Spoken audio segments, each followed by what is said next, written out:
E aí, pessoal? Tudo bem? Mais um mergulho profundo aqui no Fé em Letras. Opa! Hoje a gente vai desvendar Sai da Frente. Eu Quero Ver Jesus, do Harold Walker. Preparem-se, porque esse livro, Que título, hein? esse livro sacode a gente, viu? Sacode mesmo. O Harold vai direto ao ponto Direto ao ponto. e nos faz repensar o papel da igreja, Sem dúvida. os nossos motivos. É. E como a busca pela glória de Deus se perde no meio de tudo isso. Esse título já causa um impacto, né? Sai da frente. Eu quero ver Jesus. Pois é. Fica a pergunta. O que será que impede as pessoas de verem Jesus? O que nos coloca na frente dele? É isso que a gente vai explorar. Vamos nessa. E logo de cara, É. o Harold já coloca a gente no meio da África, É mesmo. com a história de duas missionárias que se deparam com a morte de um bebê recém-nascido. Que situação. Elas, cheias de fé, oram fervorosamente para que a criança ressuscite. Ah, uau! Imagina a cena, a dor da família, essa esperança das missionárias. Elas realmente acreditavam que Deus ia intervir, Acreditavam, com certeza. que a ressurreição do bebê seria um testemunho incontestável do poder de Deus. Um milagre e tanto. Um milagre como esse levaria muita gente a crer em Jesus. Sem dúvida. Mas o bebê não volta à vida. É. E aí a gente se pergunta, junto com as missionárias, por quê? Se a fé delas era tão grande, Pois é. por que Deus não atendeu o clamor? É. Será que ele age diferente hoje em dia do que nos tempos bíblicos? Boa pergunta. O que me chamou a atenção aqui foi a forma como Harold usa essa história para falar sobre o sofrimento de Deus. Interessante. Ele nos mostra que Deus não é indiferente à nossa dor. Pelo contrário, ele sofre junto com a gente. E essa compaixão, essa identificação com a nossa dor, é justamente o que o impede de agir em alguns momentos. Sabe quando você vê um pai disciplinando um filho? Sei. O pai sabe que o castigo é necessário, É. mas isso não impede que ele sofra junto com a criança. É como se Deus estivesse nos dizendo, eu queria muito que fosse diferente, mas nesse momento não é possível. Exatamente. E essa história também nos coloca diante do clamor do mundo. As pessoas estão sedentas por Deus, por cura, por libertação, Sim. mas muitas vezes elas não conseguem enxergar Jesus porque nós, a igreja, estamos na frente. É como se a gente estivesse tapando a visão, né? Em vez de sermos um canal para que as pessoas vejam Jesus, a gente acaba se tornando o centro das atenções. É aí que entra a questão da glória de Deus. É. Um dos pontos centrais do livro. O Harold usa a história de John Alexander Dowie, um pregador famoso do início do século XX, para ilustrar esse problema. O Dowie, deixa eu lembrar, ele era conhecido pelos dons de cura, né? Isso. Arrastava multidões. Verdade. Mas com o tempo, o sucesso subiu a cabeça. Ele começou a se autopromover, a construir uma imagem em torno de si mesmo, Totalmente. que acabou se desviando completamente do propósito inicial. E o que é mais impressionante, ele chegou a se autoproclamar Elias. Mesmo. Fundou uma cidade, Zion, onde ditava as regras e controlava tudo. O que era para ser um canal da glória de Deus virou um show de vaidade e poder. E a gente sabe como essa história termina, né? Fracasso total. A cidade faliu, o Dowie foi afastado da liderança. É um exemplo clássico do que acontece quando a gente coloca o nosso eu no centro. Quando a gente se deixa levar pela busca por reconhecimento. Verdade. A gente acaba se tornando um obstáculo para que a glória de Deus se manifeste. E o Harold vai além. É. Ele nos mostra que essa tendência a roubar a glória de Deus está presente na Bíblia desde o Antigo Testamento. É mesmo. Saul, Salomão, Uzias. Nossa. Todos começaram bem, usados por Deus, mas se deixaram corromper pelo poder e pelo orgulho. É como se a gente tivesse essa dificuldade de lidar com o poder, né? Total. Sem ele, nos sentimos fracos e incapazes. É. Mas quando o alcançamos, corremos o risco de nos tornarmos arrogantes e egocêntricos. E aí a gente perde a noção do nosso papel, nosso chamado. A grande questão que o Harold levanta é como ter poder sem se corromper. Como ser usado por Deus sem cair na tentação de roubar a sua glória. Para responder essa pergunta, ele nos convida a voltar ao plano original de Deus, ao propósito da criação.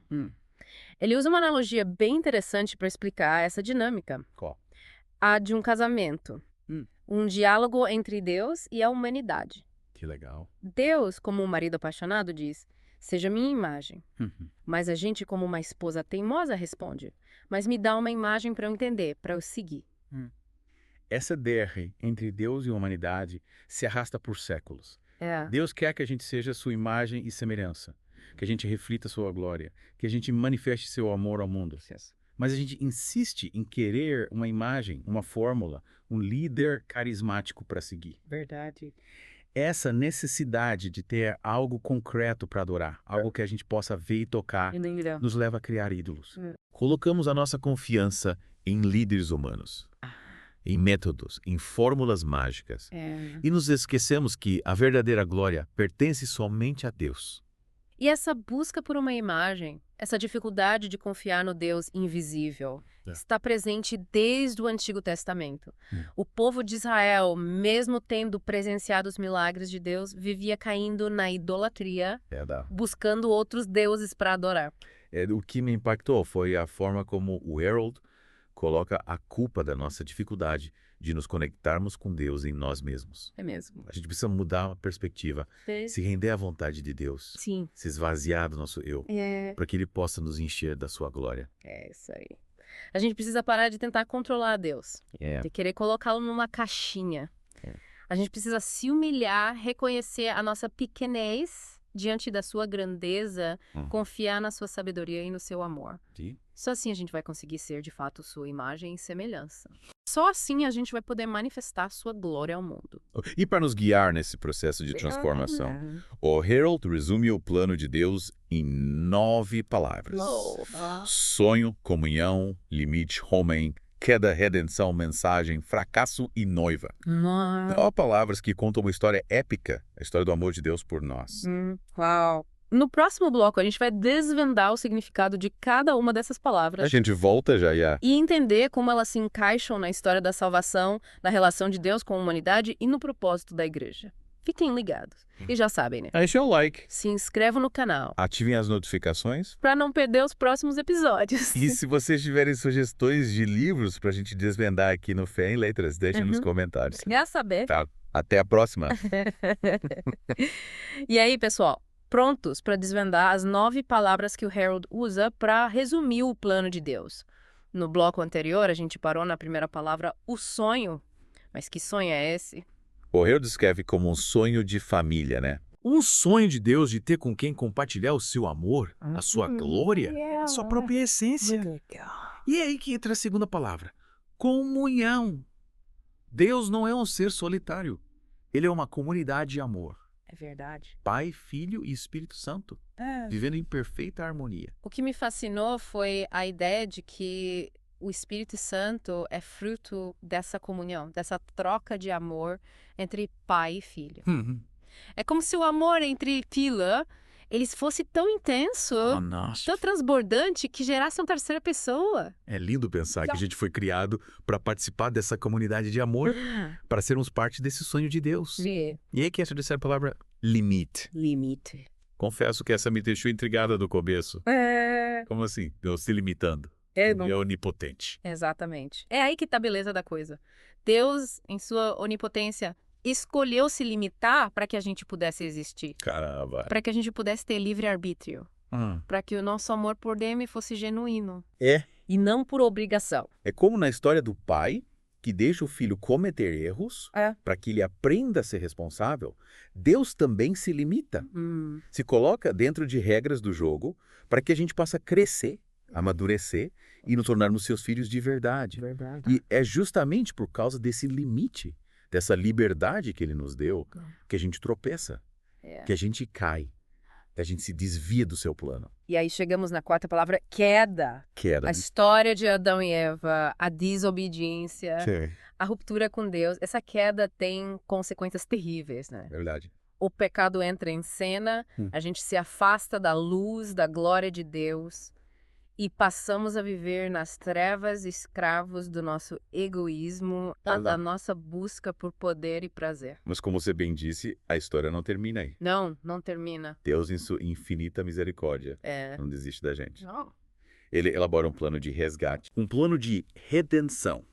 A quinta palavra. Redenção. E essa redenção, essa reconciliação com Deus, só foi possível através do sacrifício de Jesus. Ele se humilhou, se esvaziou da sua glória, se tornou um de nós, viveu como um de nós, sofreu como um de nós e morreu por nós numa cruz. É de arrepiar, né? Totalmente. E essa história de amor Essa demonstração radical do amor de Deus por nós se transforma em uma mensagem, a sexta palavra. Uma mensagem. Os apóstolos, depois de testemunharem a ressurreição de Jesus, saem pelo mundo anunciando a boa nova. Isso. A notícia de que a salvação é possível, de que o perdão é possível, de que a vida eterna é possível. E essa mensagem se espalha.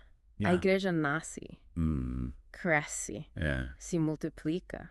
Mas mesmo com todo esse poder, com todas as promessas de Deus, a gente continua falhando, tropeçando, se desviando do caminho. E aí chegamos na sétima palavra, fracasso. Fracasso. O fracasso da humanidade em corresponder ao amor de Deus, em viver de acordo com a sua vontade. Ao longo da história, a gente vê a igreja se corrompendo, se dividindo, se afastando do evangelho. Vemos líderes se perdendo em meio ao poder, vemos o egoísmo e a busca por glória pessoal contaminando o corpo de Cristo. É de partir o coração, né? Mas Deus, mesmo diante de tantos fracassos, não desiste do seu sonho. É verdade. Ele continua trabalhando, nos moldando, nos preparando para sermos a sua noiva, a oitava palavra. Noiva? A noiva, a igreja gloriosa, sem mancha, sem ruga, santa e irrepreensível. A igreja que Jesus voltará para buscar, uma igreja que reflete a sua imagem e manifesta a sua glória, que vive em unidade e amor. E aí chegamos ao clímax dessa história épica. O casamento, a união eterna entre Cristo e a sua igreja. Que coisa linda. A consumação do sonho de Deus, a vitória final do bem sobre o mal. É muita coisa para processar, né? É muita coisa. Mas, e aí, como a gente se encaixa nessa história toda? O que a gente pode fazer para participar desse plano de Deus? Para se preparar para esse encontro com o noivo? No próximo bloco, a gente vai explorar os conselhos práticos que o Harris nos dá para vivermos essa fase final da história, com mais intensidade, com mais propósito, com mais esperança. Fiquem ligados. E voltamos para a reta final do nosso mergulho em Sai da Frente. Eu quero ver Jesus. Nos blocos anteriores, a gente desvendou o plano de Deus, essa história épica de amor e redenção. E agora a gente vai focar na parte prática. O que a gente, como igreja e como indivíduos, pode fazer para se preparar para esse encontro com o noivo. O Harold destaca 3 pilares essenciais para a igreja se fortalecer e se preparar para a volta de Jesus: oração, ensino da palavra e trabalho em equipe. E o mais interessante é que esses pilares se sustentam mutuamente. Um não funciona direito sem o outro. É como um tripé, né? Se você tira uma perna, a estrutura toda fica instável. E por falar em estrutura, a oração é a base, o alicerce. O Harold, inspirado pelo Paul Cain, nos lembra da importância da oração intercessória. Aquela oração que a gente faz pelos outros, que a gente se coloca na brecha, que a gente clama pela misericórdia de Deus. E a oração intercessória vai muito além de simplesmente pedir algo para Deus, né? Sobre se conectar com o coração dele, discernir a sua vontade, se colocar à disposição para ser usado por ele. É sobre ouvir mais do que falar. Sabe, eu sempre tive dificuldade com essa questão da oração intercessória. Me sinto meio impotente, sabe? Como se minhas orações não fossem suficientes para mudar a situação. Eu entendo você. A gente tende a achar que precisa ter uma fórmula mágica para a oração intercessória. Mas a verdade é que é muito mais simples do que isso.